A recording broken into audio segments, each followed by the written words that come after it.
नमस्ते। आज हम मनोविज्ञान की दुनिया में एक बहुत ही गहरे और सच कहूं तो काफी विवादास्पद सिद्धांत को समझने वाले हैं। जी हां, हम बात कर रहे हैं सिगमंड फ्रॉयड की साइकोसेक्सुअल थ्योरी की। एक ऐसा आइडिया जिसने न सिर्फ साइकोलॉजी बल्कि हम खुद को कैसे देखते हैं इस सोच को ही हमेशा के लिए बदल दिया। कभी दिमाग में ये सवाल आए हैं कि आखिर हम जो हैं वो क्यों हैं? हमारी पर्सनैलिटी, हमारा स्वभाव, ये सब बचपन में कैसे बनता है? देखिए, ये बहुत बड़े सवाल हैं और सिगमंड फ्रॉयड ने इन्हीं सवालों का जवाब अपनी साइकोसेक्सुअल थ्योरी से देने की कोशिश की। एक ऐसी थ्योरी जो आज भी इतनी ही दिलचस्प है जितनी उस वक्त थी। तो इस पूरी चर्चा में हम क्या-क्या देखने वाले हैं? सबसे पहले मन के 3 हिस्सों को समझेंगे, फिर उस एनर्जी की बात करेंगे जो हमें ड्राइव करती है, और उसके बाद बचपन से लेकर बड़े होने तक के जो 5 खास स्टेजेस हैं, उनको एक-एक करके देखेंगे। तो चलिए शुरू करते हैं। तो सबसे पहले बात करते हैं मन के इन 3 हिस्सों की। फ्रॉयड के हिसाब से हमारी पर्सनालिटी की पूरी बनावट या कह लें कि आर्किटेक्चर आखिर है कैसा? फ्रॉयड ने माइंड को समझाने के लिए एक बहुत ही कमाल का उदाहरण दिया, आइसबर्ग का। सोचिए, जो हिस्सा पानी के ऊपर हमें दिखता है ना, वो बहुत छोटा सा है। वो है हमारा कॉन्शियस माइंड। वो सारी बातें जो हम अभी सोच रहे हैं, जिनके बारे में हम जानते हैं। लेकिन असली कहानी तो पानी के नीचे है। वो विशाल छिपा हुआ हिस्सा, हमारा अनकॉन्शियस माइंड, जहां हमारी सारी दबी हुई इच्छाएं, पुरानी यादें और वो भावनाएं हैं जिनका हमें खुद भी पता नहीं होता।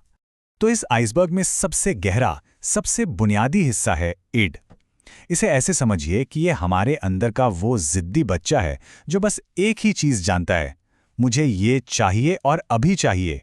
इसे सही गलत, लॉजिक, किसी चीज से कोई मतलब नहीं, बस अपनी इच्छा पूरी करनी है। यही है प्लेजर प्रिंसिपल। अब इस जिद्दी बच्चे को संभालने के लिए कोई तो चाहिए, है ना?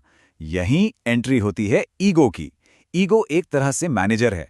ये रियलिटी को समझता है। ये जानता है कि जिद करने से हर चीज नहीं मिलती, तो इसका काम है इड की इच्छाओं और असल दुनिया के बीच एक बैलेंस बनाना, एक ऐसा रास्ता निकालना जिससे इच्छा भी पूरी हो जाए और कोई प्रॉब्लम भी ना हो।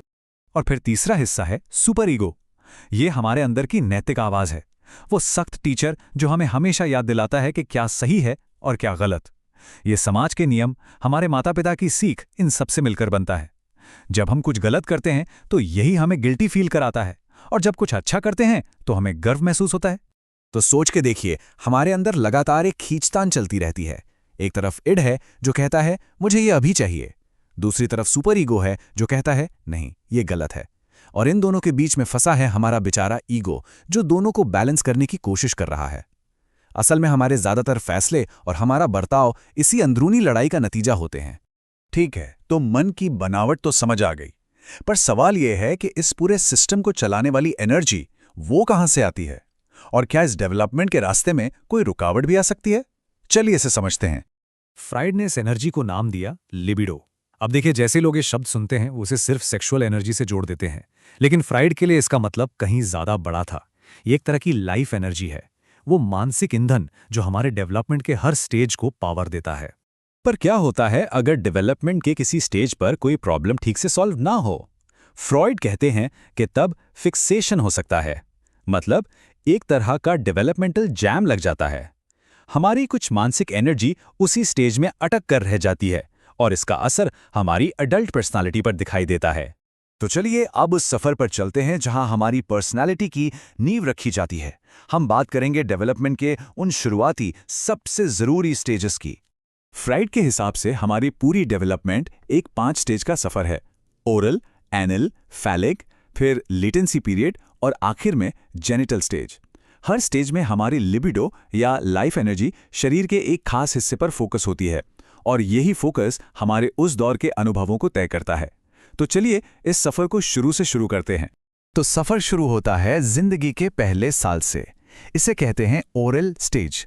सोचिए एक छोटे बच्चे के बारे में। उसकी पूरी दुनिया क्या है? उसका मुंह। चूसना, काटना, हर चीज को मुंह में डालकर महसूस करना। इसी से उसे खुशी मिलती है और वो दुनिया को जानता है। तो इस स्टेज का फोकस जोन है मुंह।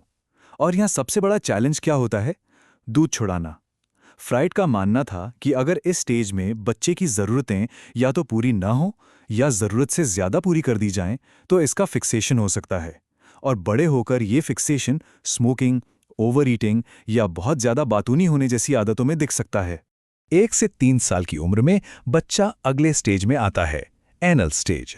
अब फोकस मुंह से हटकर कंट्रोल पर आ जाता है। किस चीज पर कंट्रोल? अपने शरीर पर। और यहीं पर शुरू होती है टॉयलेट ट्रेनिंग। तो यहां बच्चे का पहला बड़ा सामाजिक चैलेंज सामने आता है, टॉयलेट ट्रेनिंग। फ्रॉइड के हिसाब से यहां पेरेंट्स का तरीका बहुत मैटर करता है। अगर वो बहुत ज्यादा सख्त हैं तो बच्चा एनल रिटेंटिव बन सकता है, मतलब बड़े होकर बहुत ज्यादा साफ सफाई पसंद करने वाला, जिद्दी और कंट्रोलिंग। और अगर पेरेंट्स बहुत ढील देते हैं तो बच्चा एनल एक्सपल्सिव बन सकता है, यानी बिखरा हुआ, बेपरवाह और चीजें फैलाने वाला। अब आता है फ्रॉइड की थ्योरी का सबसे मशहूर और सबसे ज्यादा विवादों में रहने वाला स्टेज, फैलिक स्टेज। 3 से 6 साल की उम्र। इस दौरान बच्चे अपने जेनिटल्स के बारे में जागरूक होते हैं और लड़के लड़कियों के बीच के फर्क को समझने लगते हैं।